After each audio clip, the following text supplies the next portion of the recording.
Students, we will discuss about the important news. First news is regarding the freedom of speech and expression के बारे में है। Comedians के regarding में एक पेटिशन को हियर करते हुए सुप्रीम कोर्ट के द्वारा कहा गया कि अगर किसी पर्सन को आर्टिकल 19 के through freedom of speech and expression का राइट अवेलेबल है, दैट डज नॉट मीन कि अदर पर्सन को जो डिग्निफाइड लाइफ का राइट है आर्टिकल 21 के थ्रू उसको वायलेट है वो किया जाएगा। तो स्टूडेंट्स, कोर्ट का यहाँ पे ऑब्जर्वेशन ये है कि आर्टिकल 19 एंड 21 के कंपैरिजन के अंदर में आर्टिकल 21 ऑलवेज यहाँ पे प्रिवेल करेगा, ऑलवेज जो मोर पावरफुल है वो रहेगा। अब देखिए कि गवर्नमेंट को भी डायरेक्शन इश्यू किया गया कि national broadcasting and digital association के साथ में मिलके आपको जो सोशल मीडिया कंटेंट के रिगार्डिंग में जो नया डोमेन यहाँ पे इमर्ज हुआ है, स्पेशली जो ब्रॉडकास्टर्स हैं, पॉडकास्टर्स हैं, उनके रिगार्डिंग में जो गाइडलाइन है उसको प्रिपेयर करना चाहिए कि किसी भी तरीके से जो वल्नरेबल सेक्शन ऑफ सोसाइटी है, स्पेशली वुमेन हैं, चिल्ड्रन हैं, सीनियर सिटीजन हैं, डिसेबल पर्सनस हैं या ट्रांसजेंडर पर्सन हैं, उनके रिगार्डिंग में कोई उनका जो डिग्निटी है उसको हार्म करने का कोशिश है वो ना किया जाए। अब देखिए कि स्पीच को भी 3 कैटेगरी के अंदर जो डिवाइड है वो किया गया है कोर्ट के द्वारा। एक तो यहाँ पे फ्री स्पीच है जो एवरी पर्सन को अवेलेबल है, कॉन्स्टिट्यूशन आपको ये जो फंडामेंटल राइट है वो अवेलेबल कराता है कि आप अपना जो फ्री स्पीच है उसको कैरी आउट कर सकते हो। सेकंड, आप देखिए कि कॉमर्शलाइज स्पीच बताया गया है कि आप जो स्पीकिंग का जो एक्टिविटी है, आपका जो एक्सप्रेशन का एक्टिविटी है जिसके थ्रू मॉनेटरी आप बेनिफिट को गेन करते हो, उसको यहाँ पे जो कॉमर्शियल स्पीच की कैटेगरी के अंदर में काउंट है वो किया गया है। थर्ड, स्टूडेंट्स, प्रोहिबिटेड का सेक्टर है कि ऐसा एरिया जिसके अंदर में आपको स्पीकिंग को नहीं कैरी आउट करना है, कोई कम्प्लीटली एंटी कॉन्स्टिट्यूशनल नहीं होना चाहिए, एंटी नेशनल है वो एक्टिविटी है वो नहीं होना चाहिए। तो आप देखिए कि प्रोहिबिटेड कैटेगरी है वो भी यहाँ पे बताया गया। अब ये पेटिशन क्यों एग्जिस्टेंस में आया है, पेटिशन में ये यहाँ पे फाइल हुआ कि जो ह्यूमर है, जो कॉमेडियंस हैं, उनके through vulnerable section of society का जो डिग्निटी है उसको हार्म करने का कोशिश किया गया है उनके स्पीच के थ्रू में। तो उसी के अंदर में ये dignity and freedom of speech and expression का जो यहाँ पे डिस्कशन है वो हुआ है। अब आपको एग्जाम के पर्सपेक्टिव से क्या पता होना चाहिए, आर्टिकल 19 जो freedom of speech and expression के बारे में है कि आप अपने स्पीकिंग प्रोसेस के थ्रू, आप अपना जो राइटिंग प्रोसेस है उसके थ्रू किसी भी तरीके से अपना एक्सप्रेशन है, अपनी जो फीलिंग्स हैं उनको कैरी आउट कर सकते हो। उसके भी कुछ रीजनेबल रेस्ट्रिक्शंस हैं वो अवेलेबल हैं। अगर आपको आर्टिकल 19 के जो रीजनेबल रेस्ट्रिक्शंस के बारे में नहीं पता है, स्पेशली जो freedom of speech and expression के बारे में, तो स्टूडेंट्स आपको ये रीड करना चाहिए। आपका जो पॉलिटी का बुक है उसके अंदर में ज़रूर से मेंशन होगा इनके बारे में। 8 आप देखिए कि रीजनेबल रेस्ट्रिक्शंस हैं वो अवेलेबल हैं। 8 रीजनेबल रेस्ट्रिक्शंस कौन कौन से हैं, सोर्निटी एंड इंटीग्रिटी ऑफ इंडिया, कि हमारे कंट्री का जो सोर्निटी एंड इंटीग्रिटी है उसका किसी तरीके से वायलेशन ना हो। हमारी कंट्री का जो सिक्योरिटी ऑफ स्टेट है, सिक्योरिटी ऑफ स्टेट है, उसका भी यहाँ पे वायलेशन ना हो। थर्ड, आप देखिए कि जो फ्रेंडली रिलेशन है हमारे जो अदर स्टेट्स के साथ में, जो फॉरेन स्टेट्स के साथ में जो फ्रेंडली रिलेशन है उसमें भी किसी तरीके का वायलेशन है वो ना हो freedom of speech and expression के थ्रू। फोर्थ, यहाँ पे पब्लिक ऑर्डर के बारे में मेंशन है कि पब्लिक ऑर्डर है, पब्लिक ऑर्डर का भी किसी तरीके से वायलेशन ना होना चाहिए। फिर डिसेंसी एंड मोरलिटी को यहाँ पे एक एक्सेप्शन के रूप से इंक्लूड है वो किया गया है कि आपका जो freedom of speech and expression है वो डिसेंसी एंड मोरलिटी के ग्राउंड के ऊपर में होना चाहिए, इनका वायलेशन नहीं होना चाहिए। कंटेम्प्ट ऑफ कोर्ट नहीं होना चाहिए। डिफामेशन को भी वहाँ पे रखा गया है, और कैसे भी आप आपका जो स्पीच है उसके थ्रू आप वायलेंस है उसको प्रमोट ना करते हो, incitement to any kind of offence आपके द्वारा ना किया जाए। तो ये 8 यहाँ पे एक्सेप्शन है वो दिए गए हैं आर्टिकल 19 क्लोज 1 ए के थ्रू में। नेक्स्ट, अगर हम बात करें स्टूडेंट्स गजा स्ट्रिप के बारे में है, गजा स्ट्रिप के वहाँ पे आप देखिए कि हेल्थोसाइड नाम का एक टर्म हमने कुछ दिनों पहले रीड किया था। हेल्थोसाइड क्या है कि जो हेल्थ इंस्टीट्यूशंस हैं उनके ऊपर में इजराइल का जो डिफेंस फोर्सेज हैं उनके द्वारा जिस तरीके से अटैक किया गया है। गजा स्ट्रिप का जो सदर्न पार्ट है, जो खान यूनिस नाम का जो सिटी है, वहाँ पे ये अटैक हुआ है एक हॉस्पिटल के ऊपर में, जिसमें कुछ मीडिया के जो जर्नलिस्ट हैं उनका भी यहाँ पे डेथ हुआ। मीडिया के जो जर्नलिस्ट हैं उनका यहाँ पे डेथ हुआ है। मीडिया का जो जर्नलिज्म का जो सेक्टर है उसका जो रेगुलेटरी बॉडी है या उनका जो वॉच डॉग्स हैं उस कमेटी के द्वारा बताया गया कि लास्ट 2 ईयर के अंदर में जब से ये गजा स्ट्रिप एंड इजराइल का डिफेंस फोर्सेज का जो वहाँ पे कन्फ्लिक्ट है, गजा के अंदर जो डोमिनेटेड हमास नाम का एक इंसर्जेंट ऑर्गेनाइजेशन है, तो आप देखिए कि 200 के आसपास ऐसे जर्नलिस्ट हैं जिनका डेथ हुआ है, जो डिफरेंट डिफरेंट आउटफिट्स हैं जिनके लिए काम किया करते हैं, या इंडिविजुअल जर्नलिस्ट के रूप से भी उनका यहाँ पे इन्वॉल्वमेंट था। अभी रिसेंटली एक जर्नलिस्ट है जिनको कि यहाँ पे असैसिनेट करने के बाद में इजराइल के द्वारा कहा गया था कि वो पर्सन हैं हमास के ही एक वर्कर के रूप से काम किया करते थे, ऐसा उनके रिगार्डिंग में एलिगेशंस हैं वो देखने के लिए मिले थे कुछ दिनों पहले। उसको हमने न्यूज़पेपर के अंदर में रीड किया था। एग्ज़ाम के लिए आपको यहाँ पे क्या पता होना चाहिए? एग्ज़ाम के लिए फर्स्ट ऑफ ऑल आपको ये जानकारी होना चाहिए, जब भी हम जर्नलिज्म के बारे में बात करते हैं तो एक इंस्टीट्यूशन हुआ करता है, reporters without border. Reporters without border, या इसको आरएसएफ के नाम से भी डेजिग्नेट करते हैं। तो जो रिपोर्टर्स विदाउट बॉर्डर है ये कहाँ पे सिचुएटेड है, कब ये इस्टेब्लिशमेंट में आया? तो आप देखिए कि एक इंटरनेशनल नॉन प्रॉफिट ऑर्गेनाइजेशन है, इवन नॉन गवर्नमेंट ऑर्गेनाइजेशन भी है, कि किसी गवर्नमेंट के द्वारा इसको नहीं सेटअप किया गया है। इसका जो हेडक्वार्टर है वो पेरिस के अंदर में है, फ्रांस का जो कैपिटल है पेरिस, वहाँ पे इसका हेडक्वार्टर सिचुएटेड है। 1985 के समय इसको सेटअप किया गया था, और वर्ल्ड प्रेस फ्रीडम इंडेक्स है उसका भी रिलीज के अंदर में रिपोर्टर्स विदाउट बॉर्डर का एक इम्पोर्टेंट कंट्रीब्यूशन है वो हुआ करता है। तो ये बेसिकली रिपोर्टर्स विदाउट बॉर्डर है, 1985 में सेटअप हुआ, हेडक्वार्टर पेरिस के अंदर में है। वर्ल्ड प्रेस फ्रीडम इंडेक्स इनके द्वारा रिलीज किया जाता है। इंडिया का रैंकिंग क्या था अभी recently world press freedom index के अंदर में? तो इंडिया का जो रैंकिंग था वो था स्टूडेंट्स 151 हमारा रैंकिंग था। काफ़ी आप देखिए कि काफ़ी डाउन साइड के अंदर में है। नेक्स्ट अगर हम बात करें स्टूडेंट्स बिहार के अंदर में वोटर्स के वेरिफिकेशन के रिगार्डिंग में जो स्पेशल इंटेंसिव रिवीजन का जो ड्राइव वहाँ पे चलाया गया है, तो उसी के बारे में इलेक्शन कमीशन के द्वारा कहा गया है कि अगर आपका नाम नहीं होता है तो आप देखिए कि आपको यहाँ पे कंप्लीटली जो राइट है वो दिया जाएगा, आपको चैलेंज करने का जो समय दिया जाएगा, आप अपना जो चैलेंज है कंप्लेंट है उसको फाइल कर सकते हो। और उसके बाद में भी अगर आपका नाम नहीं इंक्लूड होता है फाइनल ड्राफ्ट के अंदर में, तो स्पीकिंग ऑर्डर हैं जो ईआरओज के द्वारा स्पीकिंग ऑर्डर्स हैं उसके थ्रू बताया जाएगा। स्पीकिंग ऑर्डर क्या है बेसिकली स्टूडेंट्स, ये अथॉरिटी यहाँ पे आपको एक्सप्रेस करेगा कि क्यों आपका जो नेम है, क्यों डिसीजन लिया गया कि आपका नाम को यहाँ पे एक्सक्लूड है वो किया गया है। तो ये जो स्पीकिंग ऑर्डर हैं वो शो करेंगे कि किसी भी तरीके से आर्बिट्रेटरी वे के अंदर में डिसीजन है वो नहीं हुआ है, इन ग्राउंड्स के बेसिस के ऊपर में आपका जो इंक्लूजन है वो यहाँ पे नहीं हो सका। तो ये बिहार के स्पेशल इंटेंसिव रिवीजन के बारे में आपको ये जानकारी होना चाहिए। फर्स्ट टाइम ये ड्राइव नहीं कंडक्ट हुआ है, लास्ट टाइम 2003 एंड 4 के समय भी कंडक्ट हुआ था। इलेक्शन कमीशन का रेस्पॉन्सिबिलिटी है समय समय पे जो वोटर लिस्ट है उसको अपग्रेड करना, जिन पर्सनस का डेथ हुआ है उनके नेम को रिमूव करना, और वेरिफिकेशन को कैरी आउट है वो किया जाना। नेक्स्ट अगर हम बात करें हमारे जो ग्रुप कैप्टन थे जो कि इंटरनेशनल स्पेस स्टेशन के लिए गए थे, शुभांशु शुक्ला साहब हैं, उनके बाद उनका फ़ोटो को शो किया गया है कि अपना जो स्कूल है उसके लिए वो विजिट किए हैं। तो स्टूडेंट्स किसी भी पर्सन के लिए एक प्राउड मोमेंट होता है जब आप कुछ अचीव करने के बाद में अपना जो बेसिक स्कूल जहाँ से आपने स्कूलिंग किया है, जिन लोगों ने आपको प्रिपेयर किया है ओवर द ईयर्स, उनके पास में आप पहुँचते हो। एग्ज़ाम के लिए क्या यहाँ पे आप रीड कर सकते हो, एक तो आपको यहाँ पे इंटरनेशनल स्पेस स्टेशन के बारे में पता होना चाहिए कि इंटरनेशनल स्पेस स्टेशन के लिए जाने वाले फर्स्ट इंडियन पर्सन थे। इंटरनेशनल स्पेस स्टेशन कहाँ पे सिचुएटेड है, ये इंटरनेशनल स्पेस स्टेशन कितना हाइट के ऊपर में है? तो स्टूडेंट्स 1998 के समय 5 जो स्पेस एजेंसीज हैं अपने कोलेब्रेशन के थ्रू इस इंटरनेशनल स्पेस स्टेशन को सेटअप करती हैं। ये सेटअप हुआ है लो अर्थ ऑर्बिट के अंदर में। कहाँ पे ये सेटअप हुआ है? लो अर्थ ऑर्बिट के अंदर में। अर्थ से अबाउ जो 400 किलोमीटर का एरिया है वहाँ पे ये सिचुएटेड है। कितना स्पीड के साथ में ये अर्थ को ऑर्बिट किया करता है? तो आप देखिए कि 90 मिनट्स के अंदर में ये अर्थ को ऑर्बिट है वो करता है, 90 मिनट्स के अंदर में अपना एक राउंड है वो कंप्लीट करता है। इसके अलावा जो फाइव स्पेस एजेंसी हैं जिसने इसको सेटअप किया था 98 के समय, वो कौन कौन सा स्पेस एजेंसी हैं? क्या हमारा इसरो भी इसका पार्ट है? इसरो आप देखिए कि इसका पार्ट नहीं है।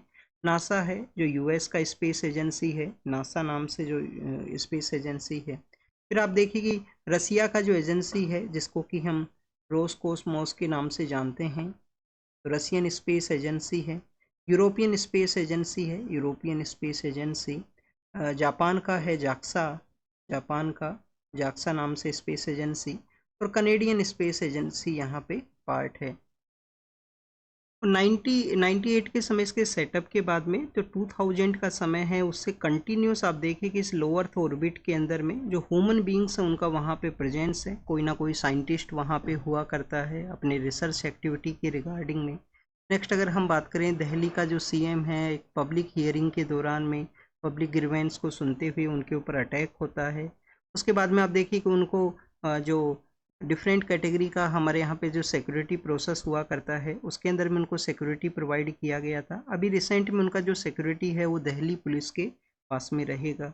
एग्जाम के लिए आपको क्या पता होना चाहिए? फर्स्ट ऑफ ऑल आपको दिल्ली पुलिस के बारे में पता होना चाहिए कि जो दिल्ली का चीफ मिनिस्टर हैं उनकी ज्यूरिसडिक्शन के अंदर में ये दिल्ली पुलिस है वो नहीं है, ये सेंटर के अंडर में हुआ करती है। दिल्ली वैसे क्या है, एक यूनियन टेरिटरी है, बट वहाँ पे लेजिस्लेटिव असेंबली का इस्टेब्लिशमेंट है।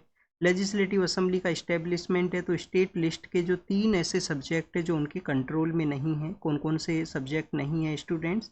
एक तो आप देखिए कि लैंड नहीं है, एक पब्लिक ऑर्डर नहीं है, और पब्लिक ऑर्डर के अलावा जो पुलिस है वो दिल्ली चीफ मिनिस्टर के अंडर में नहीं आया करते हैं। स्टेट डोमेन के 3 सब्जेक्ट दिल्ली पुलिस के द्वारा उनको सिक्योरिटी है वो प्रोवाइड किया जाएगा। हमारे यहाँ पे चीफ मिनिस्टर के बारे में हमने रीड किया। प्राइम मिनिस्टर का जो सिक्योरिटी है वो कौन सा विंग है वो डील करता है। प्राइम मिनिस्टर का सिक्योरिटी के बारे में आपको ये पता होना चाहिए कि प्राइम मिनिस्टर का जो सिक्योरिटी है वो किया जाता है एसपीजी के द्वारा, स्पेशल प्रोटेक्शन ग्रुप, जिसको कि हमारा जो फॉर्मर पीएम है उनके असैसिनेशन के बाद में इसको इस सेपरेट विंग है उसको क्रिएट किया गया था। अब देखिए कि बीरबल नाथ कमेटी बनती है आफ्टर द असैसिनेशन ऑफ जो हमारा फॉर्मर पीएम है इंदिरा गांधी, और बीरबल नाथ कमेटी रिकमेंड करती है कि स्पेशल प्रोटेक्शन ग्रुप को हमें सेटअप करना है। अभी इस एक्ट को अमेंड भी किया गया था 2019 के समय कि जो पीएम है उनको ये सिक्योरिटी प्रोवाइड करेगा। जो फॉर्मर पीएम से उनको एक समय तक सिक्योरिटी होता है अगर उनको कोई थ्रेट अवेलेबल है। तो प्रेजेंट समय में ओनली पीएम है जो इसका जो सिक्योरिटी है उनको दिया जाता है इस ग्रुप के द्वारा। जो कैबिनेट सेक्रेटरीट है वो आप देखिए उसके अंडर में ये वर्क करता है, स्पेशल जो प्रोटेक्शन ग्रुप है। दिल्ली पुलिस आप देखिए कि जब अर्लियर फेज में जब पीएम को सिक्योरिटी के रिगार्डिंग में जो विंग नहीं हुआ करता था तो उस समय में जो दिल्ली पुलिस है वही जो प्राइम मिनिस्टर ऑफिस है उसके रिगार्डिंग में सिक्योरिटी का जो जिम्मेदारी था उन्हीं के पास में था। एक स्पेशल टास्क यहाँ पे फोर्स क्रिएट होती है एसटीएफ के बाद में एसपीजी का क्रिएशन हुआ 1988 के समय after the assassination of former PM Indira Gandhi.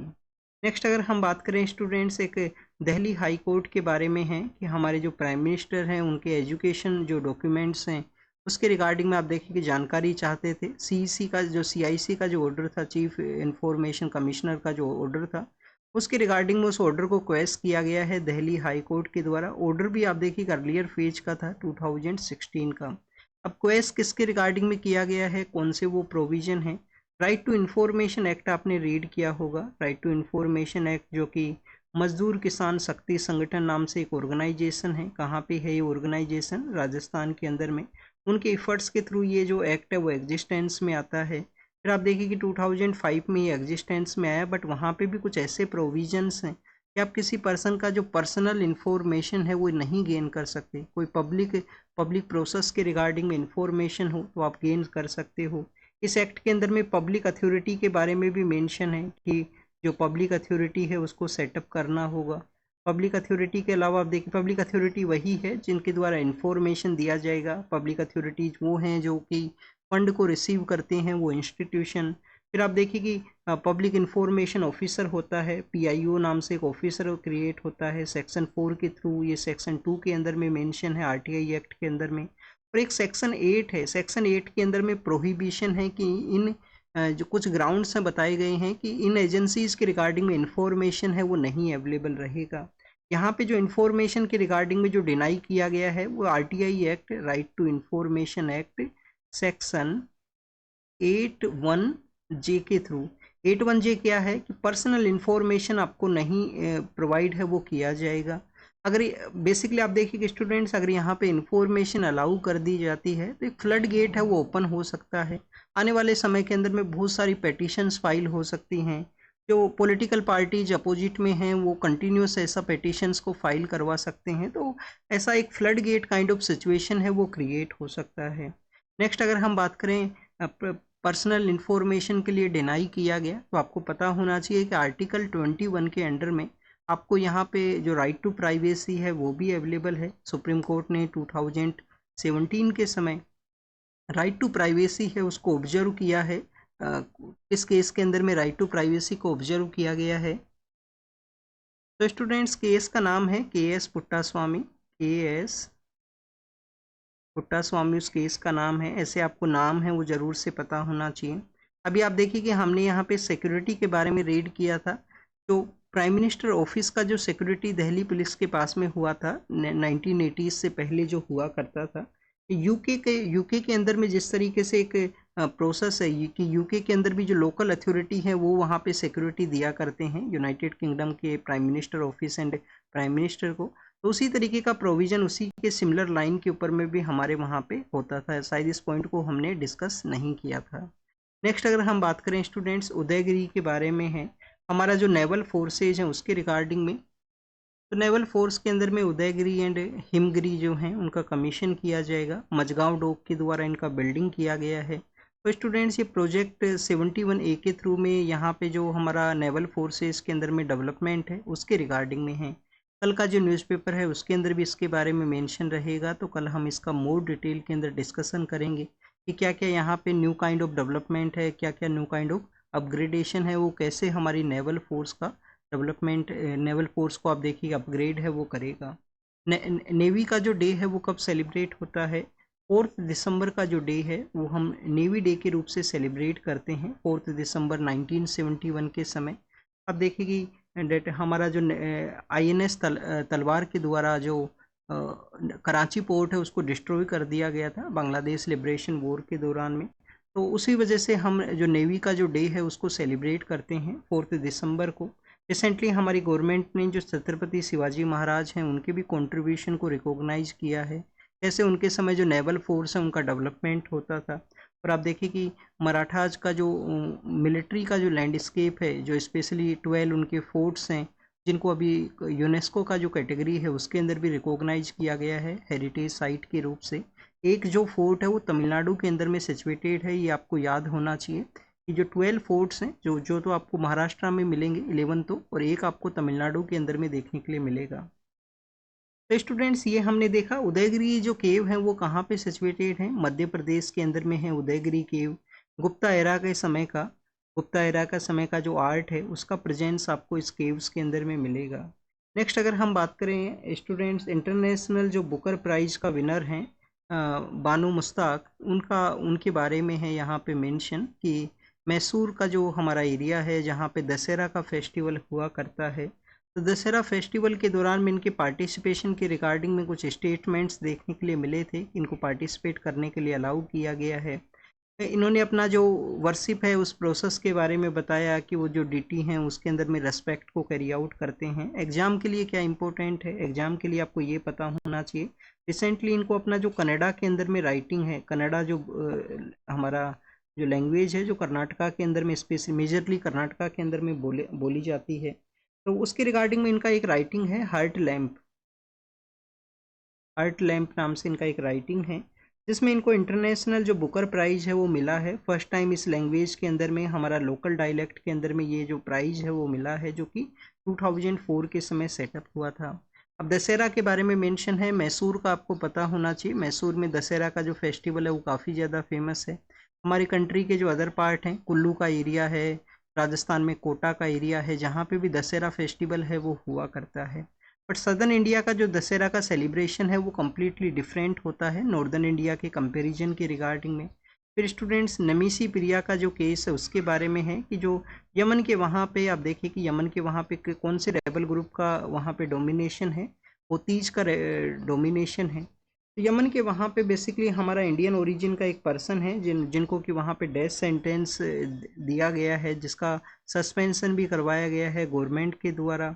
अब उसी के रिगार्डिंग में जो गवर्नमेंट के हाईएस्ट लॉ ऑफिसर हैं अटॉर्नी जनरल, उन्होंने कहा है कोर्ट के अंदर में कि गवर्नमेंट कंटिन्यूस अपने प्रोसेस के अंदर में है और समय से पहले इमेच्योर वे के अंदर में कोई स्टेटमेंट देते हुए जो डेवलपमेंट है उसको डिस्टर्ब करने का कोशिश है वो ना किया जाएगा। मडी वाटर है उसको हम यहाँ पे क्वाइट फेज के अंदर ही रखना चाहिए। और आप देखिए कि मडी वाटर के रिगार्डिंग में आपको यूपीएससी ने ऐसे का पेपर के अंदर भी एक क्वेश्चन पूछा था कि कभी कभी जो मडी वाटर है उसको अगर आपको क्लीन करना है तो उसको आपको एक जगह रखना होगा, क्वाइट आपको रखना होगा। डैट मीन्स कि पेशेंस को शो करने के बारे में बताता है कि पेशेंस होना चाहिए, समय है वो ओवरऑल हील करेगा उस प्रोसेस को। तो किसी भी कमेंट से डिनाई करते हुए कहा गया। यमन के अंदर में होती रेबल ग्रुप्स का वहाँ पे डोमिनेशन है। इसके अलावा आप देखिए कि ब्लड मनी का भी एक कॉन्सेप्ट है जिसको हमने काफ़ी बार रीड करते हैं। एक ब्लड मनी एक प्रोसेस हुआ करता है जिसके थ्रू जो फैमिली मेम्बर हैं जिनका वहाँ पे डेथ हुआ है उनके फैमिली मेम्बर्स को जो फाइनेंशियल सपोर्ट प्रोवाइड किया जाए, तो उसके बाद में आप देखिए कि उस केस का जो पनिशमेंट है उसको माफ़ है वो करवाया जा सकता है। महाराष्ट्र के वहाँ पे एक स्कीम है मुख्यमंत्री माझी लड़की बहन योजना, मुख्यमंत्री माझी लड़की बहन योजना। तो ये महाराष्ट्र के वहाँ पे स्कीम है जिसमें आप देखिए कि जो बेनिफिशरी हैं कुछ ऐसे बेनिफिशरी थे जो एलिजिबल नहीं थे, तो उसको वॉलंटरी वे के अंदर में उनसे वो विड्रॉल करने के बारे में गवर्नमेंट के द्वारा कहा गया। तो अभी आप देखिए कि रिसेंटली 26 लाख ऐसे बेनिफिशरीज हैं जो इससे विड्रॉवल किए हैं इस माझी लड़की बहन योजना स्कीम है उससे। जिसमें क्या बेनिफिट था, बेनिफिट ये था कि 1500 का मॉनेटरी सपोर्ट गवर्नमेंट प्रोवाइड करती है। 21 से लेकर 65 का जो एज ग्रुप का वुमेन है उनको फाइनेंशियल सपोर्ट प्रोवाइड होता है। वुमेन्स को यहाँ पे इन एलिजिबल जो बेनिफिशरीज हैं उनके रिमूवल प्रोसेस के बारे में है। समय समय पे स्कीम्स को भी वेरीफाई करता रहना चाहिए कि कोई वहाँ पे जो ब्लैक प्रोसेस के थ्रू या इलीगल प्रोसेस के थ्रू बेनिफिट तो किसी के द्वारा रिसीव नहीं किया गया है। नेक्स्ट अगर हम बात करें स्टूडेंट्स, यहाँ पे हमारे डेट ऑल इंडिया जो स्पीकर्स हैं उनका एक कॉन्फ्रेंस ऑर्गेनाइज हुआ दिल्ली के अंदर में। उस कॉन्फ्रेंस के अंदर में हमारे जो मिनिस्टर हैं जो स्पीकर्स हैं उनके द्वारा कहा गया है कि समय के साथ में जो पार्लियामेंट्री प्रोसेस है, चाहे वो स्टेट के अंदर लेजिस्लेटिव असेंबली हो, पार्लियामेंट में लोकसभा एंड राज्यसभा हो, वहाँ पे जो डिस्टर्बेंस है वो देखने के लिए मिला है कि जो डिस्ट्रप्शन की वजह से यहाँ पे जो कंप्लीट समय है वो एडजर्नमेंट के अंदर में चला जाता है। अभी रिसेंटली जो हमारा विंटर का मानसून का जो सेशन ऑर्गेनाइज हुआ, मानसून सेशन के अंदर में आप देखिए 2/3 जो समय था वो एडजर्नमेंट के अंदर ही बीता है। जो क्वालिटी समय है उसका काफ़ी कम यूज है वो किया गया। कुछ तो ऐसे भी बिल हैं जो काफ़ी कम समय के अंदर में डिस्कशन एंड डेलिब्रेशन के थ्रू ही पास हुए हैं। तो उस प्रोसेस को देखते हुए कहा गया है कि समय के साथ में जो लेजिस्लेटिव विंग है उसके अंदर क्वालिटी डिस्कशन है वो यहाँ पे कैरी आउट हो, जिससे कि आप देखिए कि इस जो गवर्नमेंट को अकाउंटेबल रखने के जो टूल हैं, मिनिस्ट्रीज़ को जो अकाउंटेबल रखने के जो टूल्स हैं उनका मैक्सिमम यहाँ पे यूज है वो हो सके। हमारे जो स्पीकर हैं उन्होंने कहा है कि freedom of speech and privilege available हैं, डेट डज नॉट मीन कि जो लेजिस्लेटिव इंस्टीट्यूशंस हैं उनको यहाँ पे अंडरमाइन करने का कोशिश किया जाएगा। तो इन्हीं 2-3 पैरामीटर्स के ऊपर में डिस्कशन है। डिस्ट्रप्शन का मेजरली इम्पैक्ट किसके ऊपर में हुआ करता है, एक तो आप देखिए कि जो क्वेश्चन आवर हैं, जीरो आवर हैं, उनके ऊपर में इम्पैक्ट होता है डिस्ट्रप्शन का। सेकेंड जो यहाँ पे इम्पैक्ट होता है वो प्राइवेट मेंबर बिल के रिगार्डिंग में, जो प्राइवेट मेंबर बिल जिनको कि फ्राइडे के डे के ऊपर में प्रपोज किया जाता है और उस समय इस तरीके से डिस्ट्रप्शन होता है, एक तो मेंबर्स का प्रेजेंस भी कम होता है। तो इसका जो मेजरली इम्पैक्ट है वो प्राइवेट मेंबर बिल एंड जो गवर्नमेंट को अकाउंटेबल रखने के जो टूल्स हैं उनके ऊपर आपको देखने के लिए मिलेगा। नेक्स्ट स्टूडेंट्स, पाकिस्तान और बांग्लादेश के बारे में यहाँ पे मेंशन है कि बांग्लादेश के अंदर में आप देखिए कि लास्ट ईयर वहाँ पे एक पीपल्स का जो मूवमेंट होता है और उस मूवमेंट के बाद में किस तरीके से वहाँ पे एक एडवाइज़र को अपॉइंट किया गया जो कि आउटसाइड अथॉरिटी के थ्रू इस्टेब्लिश है। 175 जो मिलियन पीपल हैं उनके ऊपर में आप देखिए कि उनके द्वारा रूल है वो किया गया है। मोर देन 1 ईयर का समय हो चुका है, इलेक्शंस भी नहीं कंडक्ट हुए हैं और अभी पाकिस्तान के जो फॉरेन मिनिस्टर हैं वो वहाँ पे विजिट के लिए गए हैं, जिसमें पाकिस्तान और बांग्लादेश के जो रिलेशन है वो रिवाइवल सिचुएशन में आए हैं। तो हमारा जो इंडियन डिप्लोमेटिक सेक्टर है उसको अब देखिए कि इसके ऊपर में ध्यान देने का ज़रूरत है। ध्यान दिया भी गया होगा वो हमारे डिप्लोमेटिक सेक्टर के द्वारा कि समय के साथ में कैसे हमारे रिलेशंस बूस्ट हो सकते हैं, क्योंकि पाकिस्तान कंटिन्यूस एंटी इंडिया जो सेंटीमेंट्स हैं उनको कैरी आउट कर सकता है। एंटी इंडिया जो आप देखिए कि जो प्रोसेस है वो कैरी आउट हो सकता है बांग्लादेश के थ्रू में भी। अर्लियर फेज में रिलेशन कैसे थे, 1971 के समय लिबरेशन हुआ बांग्लादेश का पाकिस्तान से ही, और फिर बाद में आपको देखने के लिए मिलेगा कि वहाँ पे जिन पर्सन के द्वारा उस लिबरेशन का एक रोल प्ले किया गया था, बंगबंधु नाम से उनको हम जानते हैं, उनका असेसिनेशन है वो करवा दिया गया, उस ग्रुप के द्वारा असेसिनेशन किया गया जो कि पाकिस्तान का जो सपोर्ट है वो कैरी आउट करता है बांग्लादेश के अंदर में। तो स्टूडेंट्स अभी अब वही पावर के अंदर में फिर से रिटर्न सिचुएशन के अंदर में है। यहाँ पे कौन से पॉइंट्स है जिसके ऊपर डिस्कशन हुआ है, एक तो डायरेक्ट फ्लाइट के बारे में, वीज़ा प्रोसेस के रिस्टोर के बारे में, बांग्लादेशी जो स्टूडेंट्स उनको स्कॉलरशिप यहाँ पे प्रोवाइड हो, और सार्क का रिवाइवल हो, तो इंडिया को यहाँ पे काफ़ी बेटर वे के अंदर में इसको डील करने का ज़रूरत है। नेक्स्ट अगर हम बात करें स्टूडेंट्स क्रिमिनल्स, हमारा जो पॉलिटिकल सेक्टर है उसके अंदर क्रिमिनलिटी के बारे में है कि हमारे जो 30% जो एमपीज हैं, और जो आप देखिए कि 30% एमपी हैं, इसके अलावा यहाँ पे 29% जो एमएलए हैं जहाँ पे सीरियस क्रिमिनल चार्जेज हैं उनके ऊपर लगे हुए हैं, और अभी प्रेजेंट समय में एमपी और एमएलए के रूप से उनके द्वारा सर्व है वो किया जाता है।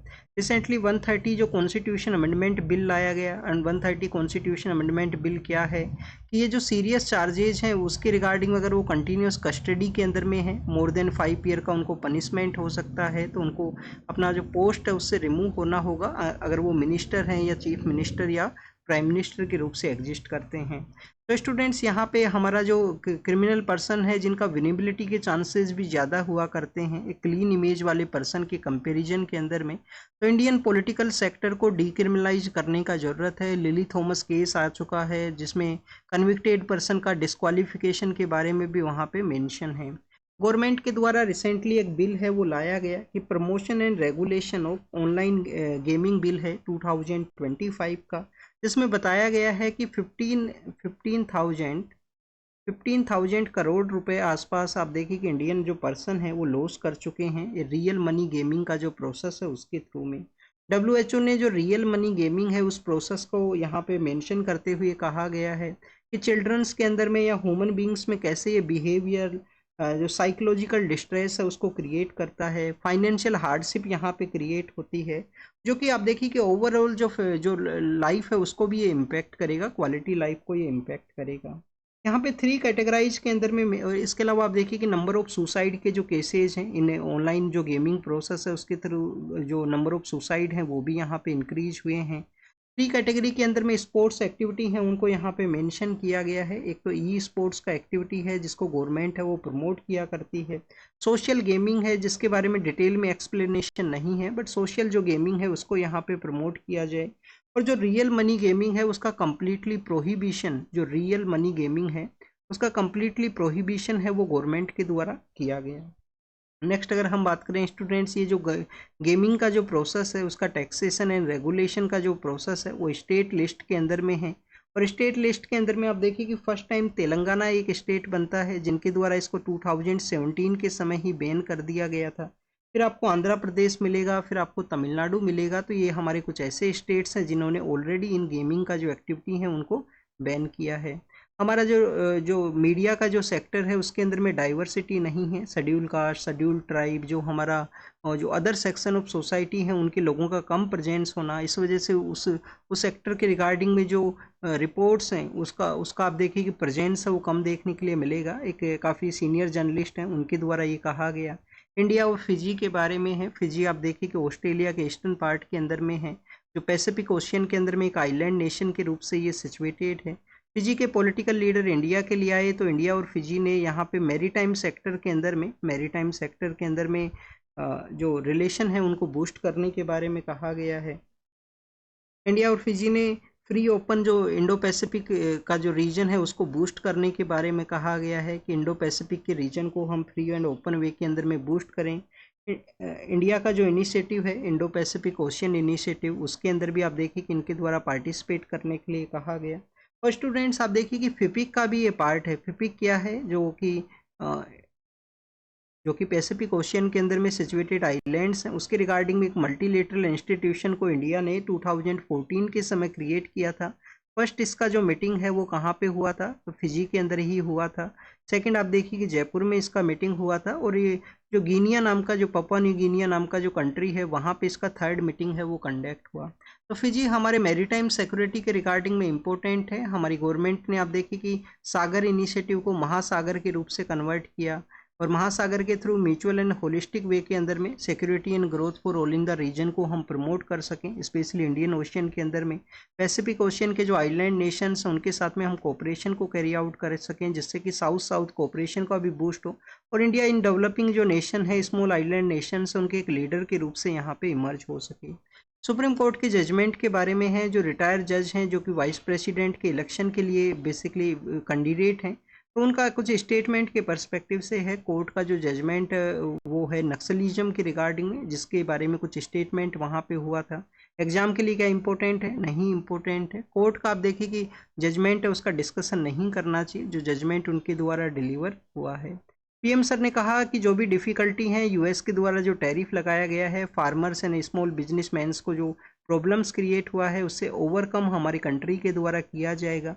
और उसी के रिगार्डिंग में आरबीआई के द्वारा भी यहाँ पे मेंशन किया गया है कि जिस भी तरीके का सपोर्ट का रिक्वायरमेंट है वो यहाँ पे प्रोवाइड करेंगे। जैसे कि कोविड-19 का जब समय था, तो आप देखिए कि वहाँ पे लोन्स के रिगार्डिंग में जो चेंजेस किए गए थे, स्पेशली जो मोरेटोरियम ऑन द जो टर्म लोन्स हैं, यहाँ पे भी जो एमएसएमई का जो सेक्टर है उसको बेनिफिट, उसको सपोर्ट है वो प्रोवाइड किया जाएगा हमारा जो आरबीआई है उनके द्वारा। फिर स्टूडेंट्स कंबोडिया के बारे में है। कंबोडिया ने कहा है कि अगर किसी कंट्री के मेंबर के द्वारा किसी अदर कंट्री के साथ में जो मिली भगत है, किसी तरीके का रिलेशन रखा जाएगा, तो उनको सिटीजनशिप से उससे निकाला जा सकता है। कंबोडिया का यहाँ पे कानून एग्जिस्टेंस में आया है।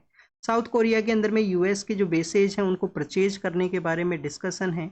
और स्टूडेंट्स वेस्ट बैंक का जो एरिया है, जो कि जॉर्डन रिवर के वेस्टर्न पार्ट में सिचुएटेड है, वहाँ पे जो सेटलमेंट्स के डेवलपमेंट के रिगार्डिंग में जो कंट्रोवर्सी भी है पैलेस्टीनियन पर्सन्स एंड इजराइल के लोगों के बीच में, तो स्टूडेंट्स वहाँ पे कुछ ट्री बेसिकली प्रेजेंट्स हुआ करते थे, ओलिव ट्रीज, उनको जो कट है वो किया गया है। फिर ये सोशल मीडिया के जो पर्सन हैं उनके बारे में है, एग्जाम के लिए नहीं इम्पोर्टेंट है। फ्रांस ने आप देखिए कि यूएस के एम्बेसडर को सम्मन किया गया है। एम्बेसडर्स के बारे में आपको ये पता होना चाहिए कि कन्वेंशन उनके लिए अवेलेबल होता है जो कि उनको इम्यूनिटी है वो ग्रांट करता है। और रोहिंग्या पर्सन जो कि बांग्लादेश के अंदर में रहा करते हैं, 1 मिलियन के आसपास जो रोहिंग्या पर्सन है जो कि बांग्लादेश के लिए आप देखिए कि माइग्रेशन को कैरी आउट किए थे, तो इन पर्सन्स के रिगार्डिंग में स्टूडेंट्स यहाँ पे इन्होंने एक डे है उसको ऑब्जर्व किया है कि 25 अगस्त का वो डे है 2017 के समय, जब मास लेवल के ऊपर उनके द्वारा माइग्रेशन को कैरी आउट किया गया था। कहाँ से माइग्रेशन किया था? म्यांमार के अंदर में जो रखाइन स्टेट का एरिया है, म्यांमार के अंदर में जो रखाइन स्टेट का एरिया है, क्योंकि वहाँ पे अराकन जो आर्मी है, अराकन आर्मी एक इंसर्जेंट ग्रुप है जिनको कि आप देखिए कि बांग्लादेश सॉरी म्यांमार का जो फोर्सेज हैं वो उनको सपोर्ट प्रोवाइड करती हैं। उनके द्वारा जो अटैक किया गया उसके रिगार्डिंग में बांग्लादेश के अंदर में जो माइग्रेशन किए हैं, तो उसको उन्होंने ऑब्जर्व किया है कि हमारे ऊपर जो रोहिंग्या जीनोसाइड रिमेम्बरेंस डे के रूप से इनका जो फाइनेंशियल सपोर्ट भी कट हुआ है प्रेजेंट समय के अंदर में, फाइनेंशियल सपोर्ट इनका कम हुआ है। बांग्लादेश के 2 एरिया हैं, एक तो स्टूडेंट्स कोक्स बाजार नाम से एक एरिया है, एक आप देखिए कि भासन चार नाम से एक आइलैंड है जहाँ पे इनका मेजरली जो कैंप्स हैं वो प्रेजेंट्स हैं। और इसके अलावा इंडिया भी आप देखिए कि बांग्लादेश को फाइनेंशियल सपोर्ट प्रोवाइड करता है एक ऑपरेशन के थ्रू, पहले गवर्नमेंट के द्वारा प्रोवाइड किया गया था। इनको जो बेसिक सर्विस है उनके अवेलेबिलिटी के रिगार्डिंग में वो हमारी गवर्नमेंट का जो कौन सा वो मिशन था, ऑपरेशन था जिसके थ्रू फाइनेंशियल सपोर्ट प्रोवाइड हुआ इनको, वो आप कमेंट सेक्शन के अंदर बताना, ये आपका होमवर्क है। तो thank you students, thank you very much.